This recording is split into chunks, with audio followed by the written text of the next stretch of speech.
Hey, this is Father Trey. Thanks for taking the time to watch this message. We're returning to our regular routine of offering a weekly or monthly video update on life in or around St. Jude Parish and School. Once we get close to the start of school, our principal, Ms. Gardner, will be joining me for our parish and school update.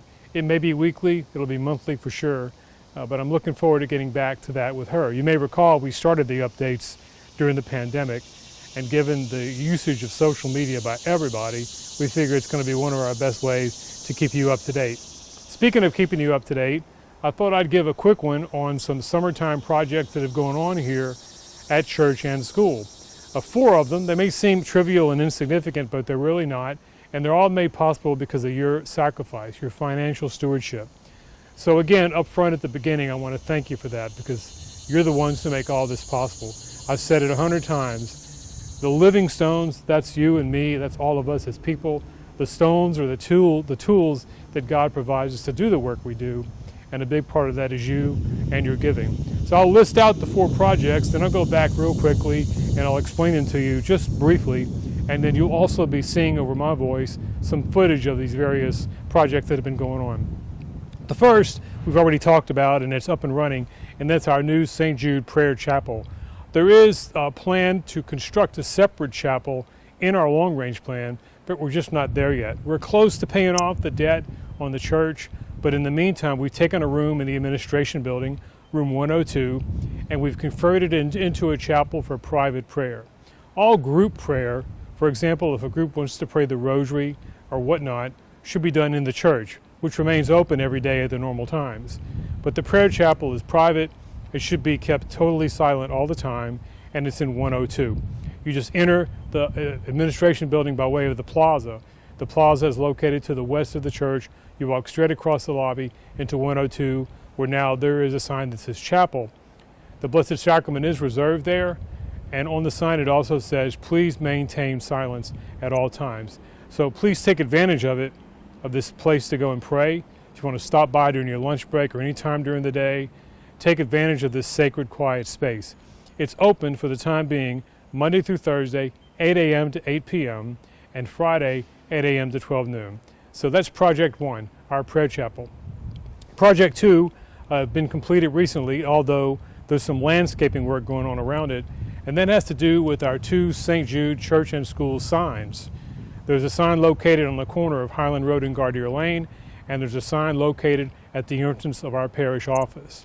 These signs were carved in wood many years ago, and our facilities manager, Mr. Keith Gaspard, very creative, very talented, took the time over the past few weeks to completely restore these signs, but this time they were restored to our parish and school colors, the red and the blue. And so it's a routine thing to pass by the signs, but I am asking you to stop and make note of it, or at least to look at the wonderful footage here, because the colors really stand out. I want to thank Keith for doing that. They look awesome. He's now doing some landscaping around the base of the Highland and Gardier sign. So when that's done, it's going to look even better. The third project that we just completed is the refinishing and repainting of all the wood on the exterior of the church itself, and also our office building, which has been called the ministry building or the administration building, both the first and the second floor. The wooden beams over time, because of the sun that hits them and the way it hits them, they suffer a little bit of damage. So from time to time, they have to be redone, if you will, refinished. It's about a $32,000 job, but it's recently been completed. It looks great. Take time to notice that. You may not notice the difference from before, but if you see before and after pictures, you would.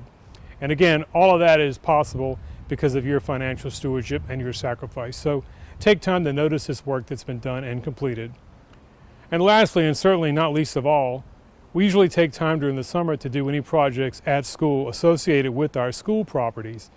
So this summer, for example, all the hallways, the stairwells, all of that being completely repainted. All the baseboards and the stripping along the edges has been torn up, is going to be replaced.